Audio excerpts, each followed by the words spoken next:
La flauta de bambú. En el Museo de Arte de Pekín hay una sala donde descansa, en una pequeña urna sobre un cojín escarlata, una flauta de bambú. Los visitantes suelen pasar de largo ante ella, atraídos por otros objetos mucho más vistosos, grandes y bonitos. Y, sin embargo, deberían detenerse ante esa pequeña pieza de bambú. Esa flauta perteneció a un humilde campesino de hace mucho tiempo. Fue un sembrador de arroz como tantos, pero se distinguía porque tocaba maravillosamente bien la flauta de bambú. Después de la faena agrícola, solía sentarse bajo un árbol del camino y tocaba melodías tan hermosas que inclusive las golondrinas lo rodeaban para escuchar tan prodigiosa flauta. Las campesinas se detenían un buen rato para oírlo antes de volver a sus pequeñas y cordiales casas, allá en medio de las montañas. Los varones le rogaban en los días de fiesta que tocara para que ellos pudieran bailar con las elegidas de su corazón. Y él lo hacía, con todo gusto lo hacía, porque era feliz con la felicidad de la gente, de los campesinos, él que había crecido huérfano, que se salvó de morir en una tormenta de nieve y que no tenía a nadie en el mundo más que su flauta, había conocido la soledad y el dolor como pocos, pero precisamente fueron la soledad y el dolor los dos profundos sentimientos que le abrieron las puertas a la conciencia del amor a los campos, al aire, al río, a las chacras, al camino, a las aves, a las chozas, a la luna, a las estrellas, al sol, a la gente, a las montañas, a las mariposas, a cada flor. Tenía la sensibilidad de los antiguos poetas y amaba la música como a su propia vida. Un hombre así, tan sensitivo, vivió hasta los 21 años sin conocer el amor de una mujer, hasta que apareció Siu Lam. Siu Lam era hija única del campesino Chou Lai. Tanto quería el viejo Chou a Siu Lam que la engreía como a una princesa, y es que la muchacha era el vivo retrato de la difunta esposa. Ella, que también quería mucho a su padre, sabía retribuir su cariño. Le preparaba el té y las comidas del día con tanta diligencia y gracia que parecía jugar, más bien antes que ver aquellas tareas como cansadas y obligatorias. Siempre una sonrisa y una canción en sus labios. Quizá hemos olvidado decir que Siu era una muchacha hermosa, pero más hermoso aún era su espíritu. Tenía 18 años y la frescura de la primera flor de primavera. De noche se sentaba en su puerta a mirar la luna y a contar las estrellas. Le parecía ver en la luna no la tradicional figura del conejo, sino un rostro. Pero bueno, parece, solía decir. La última semana, Siu Lam tuvo un sueño y varias experiencias extrañas.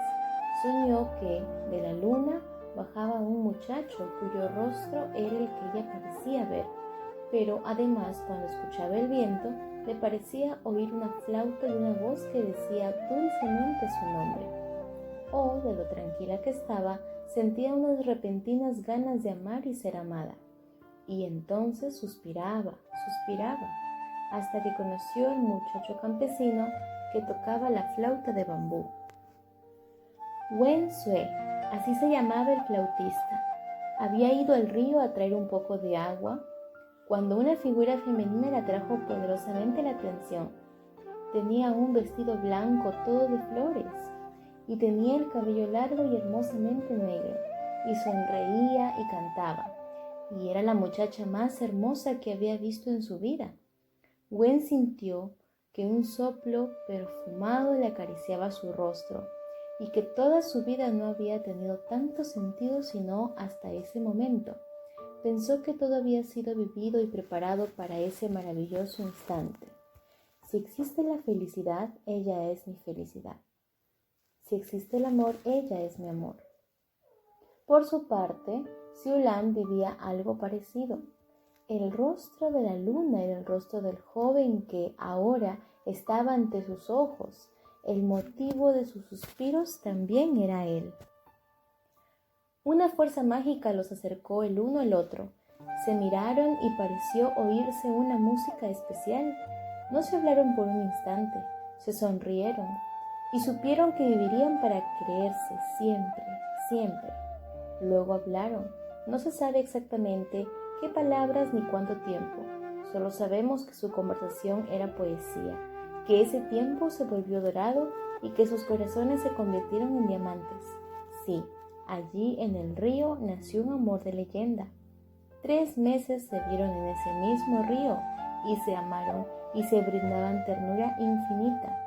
Y Wensué le tocaba las melodías más hermosas que jamás había tocado, y ella le cantaba versos antiguos de amor, y les embriagaba una felicidad tan grande que para poder resistirla a veces tenían que llorar juntos, llorar de tanta alegría y de tanto amor. El viejo Chou también era feliz, porque jamás había visto tan dichosa a su princesita, y porque había conocido a los padres de Wen. Fueron 2 nobles campesinos de gran corazón. Así que el amor había creado una dichosa maravilla en los corazones de estos 2 hermosos muchachos, hasta que Xiu Lam contrajo la extraña enfermedad que le produjo la muerte. ¿Podrá imaginarse el lector la profunda tristeza que embargó el corazón de Wensué? El sabio curandero de la aldea lloró ante su impotencia de no poder hacer nada para salvar a la hermosa Xiu. El viejo Chou sobrevivió apenas 1 año a la muerte de su muy adorada hija. Dicen que murió de tristeza. En cuanto a Wen, se sabe que durante 1 año entero fue al río cada noche para tocar allí las canciones que dedicaba a su amada ausente. La gente evitaba oír esas melodías porque al oírlas era humanamente imposible no llorar. Después que murió el anciano Chou, Wen se fue de aquel pueblo para siempre, pero antes de irse, le rogó al sabio curandero que guardase su flauta de bambú, con la que había llorado tanto y tanto. El curandero no entendió por qué el muchacho se despedía de su instrumento tan amado. Solo supo que Wen se despedía para siempre de la aldea, una noche de plenilunio. Nunca más se supo de él.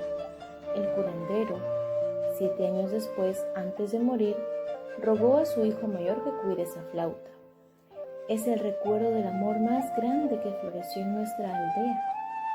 En ella están representados los sensibles corazones de Xiu Lam y Wensué. En el Museo de Arte de Pekín hay una sala donde descansa, en una pequeña urna sobre un cojín escarlata, una flauta de bambú. Los visitantes suelen pasar de largo ante ella, atraídos por otros objetos mucho más vistosos, grandes y bonitos. Y, sin embargo, debieran detenerse siquiera un instante ante esa pequeña pieza de bambú.